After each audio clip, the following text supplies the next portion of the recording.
안녕하세요. 결혼한 지 1년 된 30대 새댁이에요.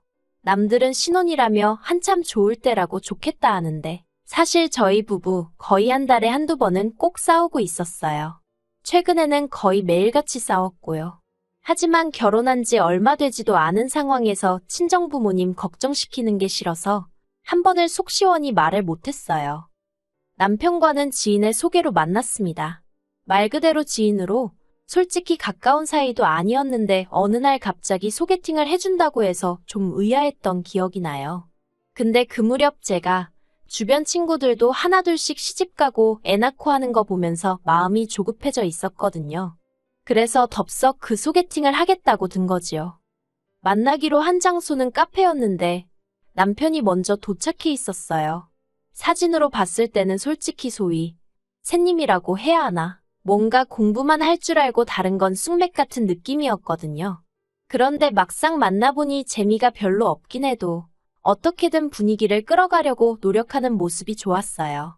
남편도 남편대로 저에게 호감을 느꼈는지 이후로도 2번, 3번 애프터 신청을 해오대요. 그렇게 한 달쯤 지나서 자연스럽게 연인 사이로 발전했습니다. 그리고 3년의 연애 끝에 결혼까지 하게 되었고요. 결혼 당시 남편도 저도 둘 다 직장을 다니는 평범한 회사원이었어요. 다만 남편이 저보다 연봉이 좀 더 높았지요. 아무래도 남편이 저보다 나이도 3살이나 많았고 이직을 한번 하면서 몸값이 좀 오른 상황이었거든요. 대신 저희 친정이 시댁보다 여유가 있었습니다. 시댁도 어려운 환경은 아니었지만 그래도 경제적으로 저희 집이 좀 더 넉넉한 상황이었어요.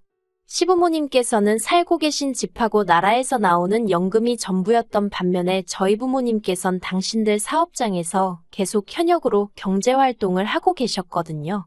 그래서 친정에서 1억 5천을 보태주셨어요. 시댁에서는 아무것도 안 해주셨고요.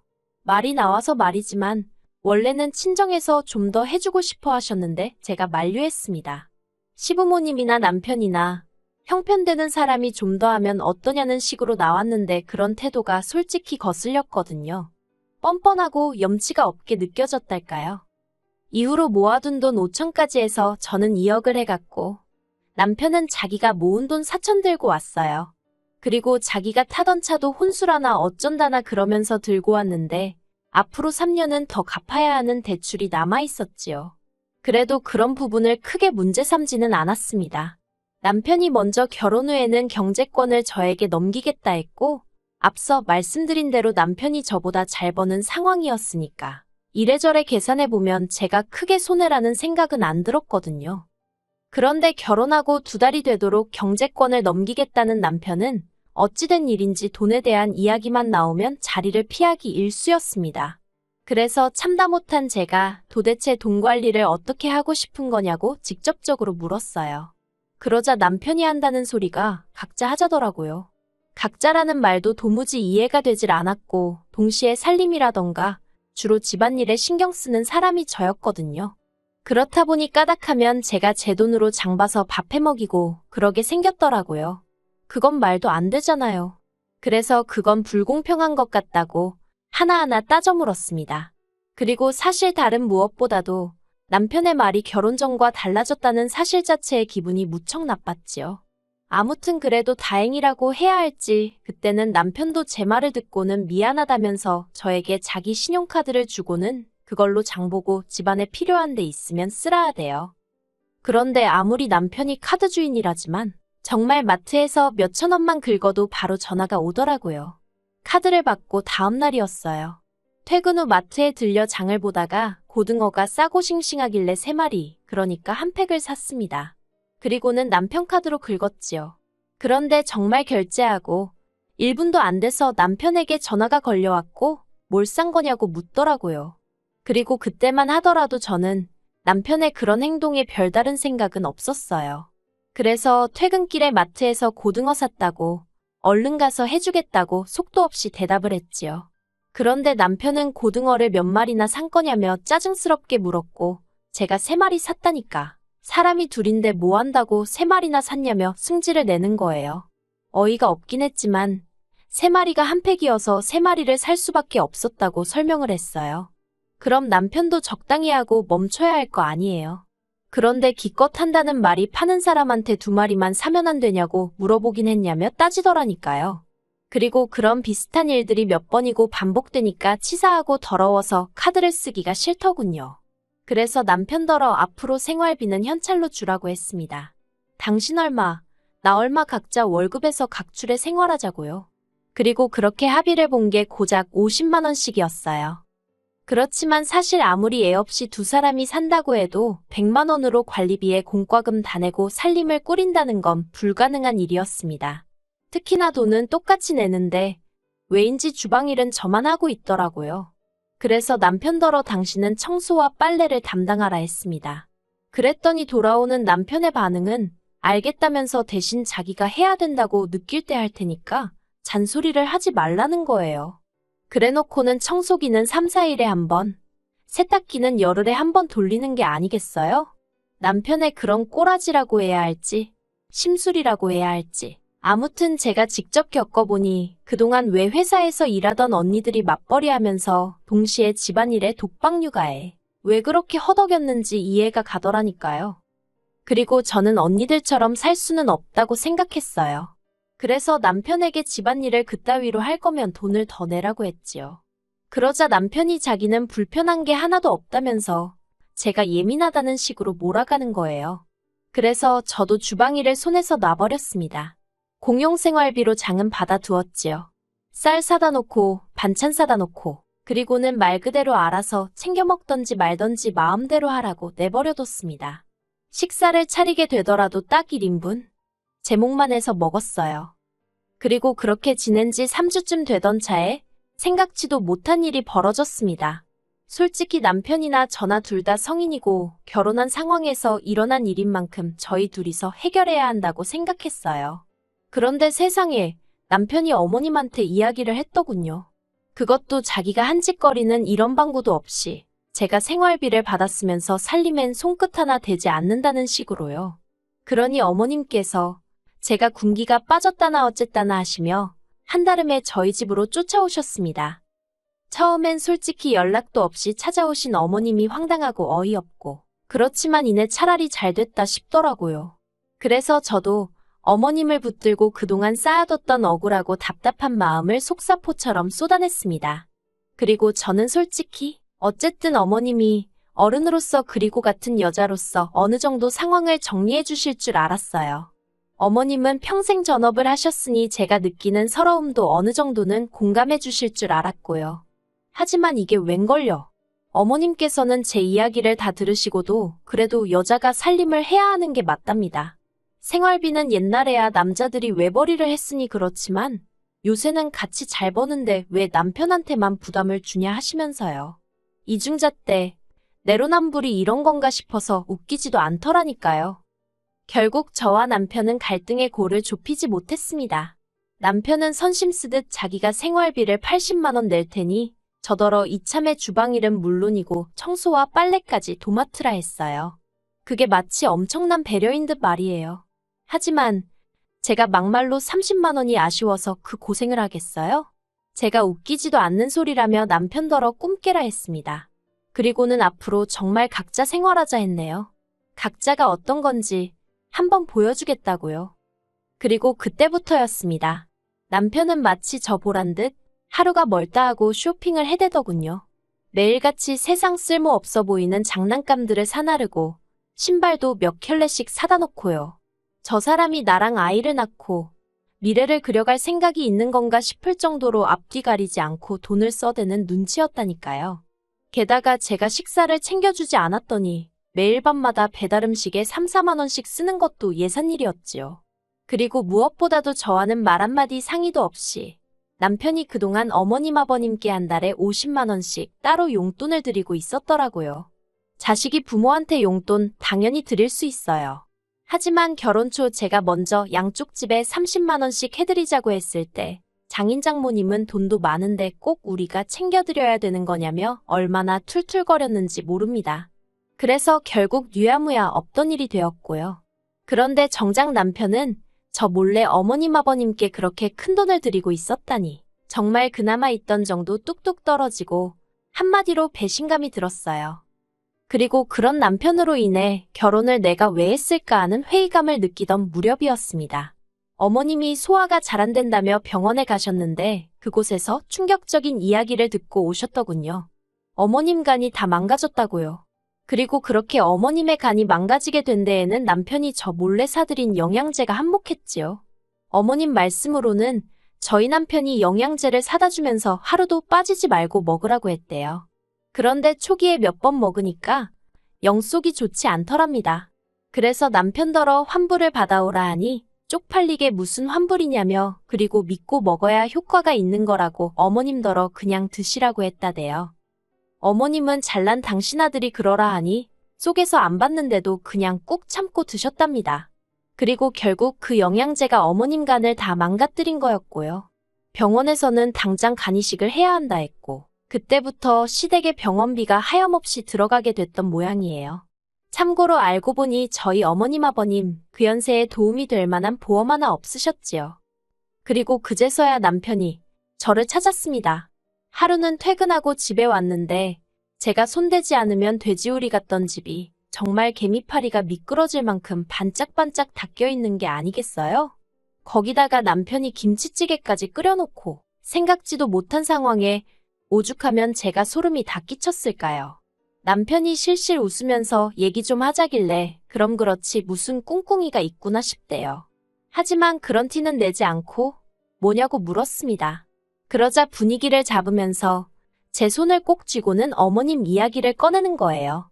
그럼 그렇지 보나마나 돈 이야기겠네 싶어서 아무런 말도 하지 않고 남편이 뭐라고 짓거리는지 듣기만 했어요. 남편이 말하기를 병원에서 어머님 병원비가 한 달에 못해도 400은 나올 것 같다고 하더래요. 나중에 간병인을 쓰면 돈은 더 늘어나고요. 그리고는 제 눈치를 쓱 보더니 돈도 그렇고 이참에 합가를 하면 어떻겠냐입니다. 저희 집에는 남는 방이 하나 있었는데 거기서 어머님 아버님을 모시면 아버님하고 저희까지 세 사람이니까 간병인은 안 써도 될 것 같다나요. 어이가 없어서 제가 싫다고 했어요. 갑자기 무슨 합가냐고 말도 안 되는 소리라고요. 그러자 남편이 자기도 이 집 살 때 4천만 원 보태지 않았냐면서 자기도 권리가 있답니다.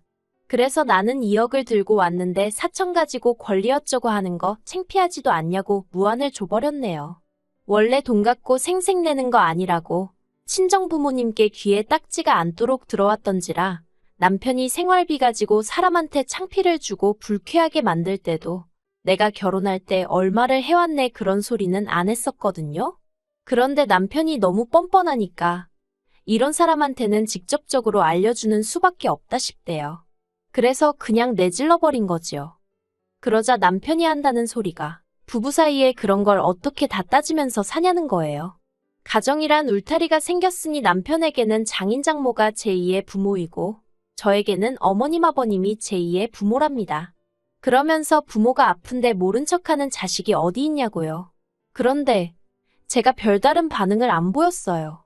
사실 처음엔 화도 내고 그랬지만 뒤로 갈수록 아예 별 반응을 보이지 않았지요. 그러니 자기도 별 수가 없다 싶었는지 그러면 차라리 어머님 병원비를 보태달랍니다. 자기 혼자 감당하기엔 금액이 너무 크다면서 제 월급에서 100만 원씩만 보내달래요. 정말이지 합가 얘기보다 더 어이가 없더라니까요. 제가 남편더러 내가 왜 그래야 되냐고 물었어요. 그러자 남편이 기껏 하는 말이 우린 부부잖아 그러대요. 우리가 부부 맞냐고 받아쳤습니다. 와이프가 쓰는 돈이라면 10원짜리 하나에도 부들부들 떨던 사람 아니냐고. 그런데 이제 와서 부부 어쩌고 운운하는 거 창피하지도 않냐고요. 부부라는 게 원래 서로 힘든 시절도 같이 이겨내고 좋은 추억도 만들고 하면서 그 힘으로 같이 살아가야 하는데 당신과 내가 그런 기억이 있냐? 나는 당신 때문에 속상하고 힘들고 서운했던 기억밖에 없다. 정말 그간 가슴에 맺혀있던 말들을 아주 따발총처럼 쏘아댔어요. 그리고는 이제 와서 행여나 나한테 안 해노릇 며느리돌이 같은 건 바라지도 말라고 못을 박아버렸지요. 그랬더니 남편이 한숨을 푹푹 내쉬더니 그러면 뭐 방법이 없답니다. 그리고는 급기야 이혼 이야기를 꺼내더라고요. 어이가 없어서 남편을 빤히 쳐다봤어요. 그동안 제가 남편의 거지 같은 행동을 버텼던 이유는 딱 한 가지. 친정 부모님께 결혼한 지 1년도 안 돼서 이혼하는 그런 모습은 보여드리고 싶지 않아서였거든요. 남편이란 작자도 그 사실을 잘 알고 있었지요. 그러니 이혼이란 카드를 꺼내서 저를 압박하려 했던 거예요.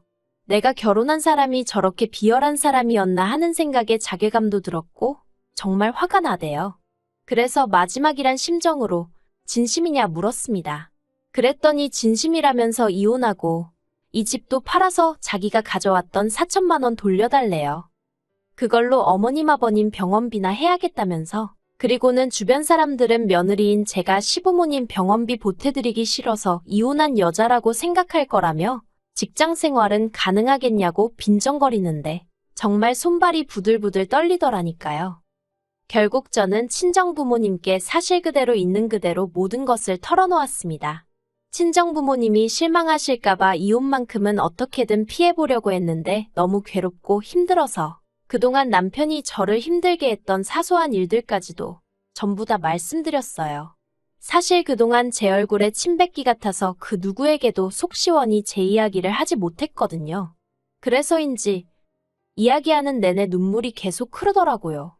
그리고 그런 제 모습을 본 친정부모님께선 바보같이 그걸 왜 참고 살았냐며 당장에 헤어지라 하셨습니다. 부모에겐 자식의 행복이 1순위라며 체면이고 사람들이 쑥덕거리고 그런 건 신경 쓰지 마라고 말씀해 주셨지요. 그리고 친정부모님의 말씀에 힘을 얻고 돌아온 바로 그날도 남편은 여지없이 제 얼굴 앞에 이혼 서류를 들먹이며 빨리 사인하라고 난리를 쳤어요. 저는 그런 남편에게서 서류를 낚아채선 알겠다고 하며 사인을 했고요. 그러자 남편의 표정이 가관이었습니다. 한마디로 아차 이게 아닌데 하는 표정이었거든요. 이후로 자기 딴에는 아무렇지 않은 척이라도 하려던 건지 저더러 확실하냐 후회 없냐 낙장불입이다 어쩌다 해대는데 너무 짜증나서 왜 이렇게 말이 많냐고 하기로 했으면 하는 거라고 내일 당장 접수하라고 소리를 지르곤 저 먼저 방으로 들어가 버렸네요. 그런데 이후로 일주일이 지나도 남편은 서류를 접수하지 않았고 더 정확히 말하자면 이혼의 이응자도 말을 안 하더라고요. 오직 제 눈치를 살피기에 급급했지요. 결국 안 되겠다 싶어서 제가 먼저 집을 부동산에 내놓고 남편에게 알렸습니다. 이때 정말이지 집이 제 명이라서 얼마나 다행이다 싶던지요. 여담이지만 결혼식을 앞두고 부부라는 이유로 공동명의를 집요하게 요구하던 남편이었습니다. 듣다 못한 제가 양심 좀 챙기라고 한마디 했었고요. 아무튼 그렇게 집까지 내놨고 남편에게는 빨리 이혼 수속을 밟자고 했어요. 그리고 그제서야 남편이 생각이 바뀌었답니다. 이혼을 안 하겠다는 거예요. 이후로 남편과 말을 섞으면 섞을수록 어린애하고 싸우는 기분이었다고 해야 할까요? 결국 안 되겠다 싶어서 저는 변호사를 쓰게 되었습니다. 그리고 지금 남편과는 이혼 소송을 진행 중이에요. 이 사실을 알게 되신 어머님 아버님 두 분 다 난리가 나셨고요.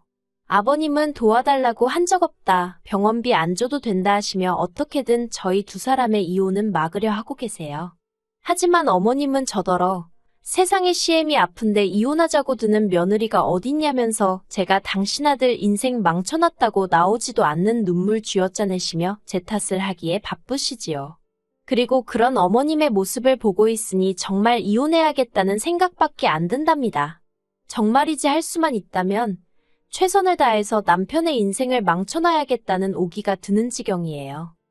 결혼 생활이 짧았던 만큼 위자료나 뭐 그런 건 기대도 없어요. 고약스러운 남편의 성격 덕분에 1년도 더 걸릴지도 모르겠고요. 하지만 지금은 어떻게든 남편과 완벽하게 남남이 되고 싶다는 마음뿐입니다. 저런 남편이랑 참고 살아봤자 지금이야 제가 제 힘으로 돈이나 벌지 애라도 낳고 직장이라도 관둬봐요. 돈 가지고 사람을 얼마나 들들 볶고 생색은 또 얼마나 내겠어요? 그런 푸대접을 받을 게 뻔한데 절대 같이 못 삽니다. 어머님께는 죄송한 마음이 아예 없는 건 아니에요. 가뜩이나 몸도 안 좋으신데 이런 일로 스트레스를 받게 되셨으니 하지만 어머님이 당신 아들 개차반으로 키워놓은 탓이니 너무 제 탓만 하진 않으시길 바랄 뿐입니다. 뿌린 대로 거두는 법이니까요.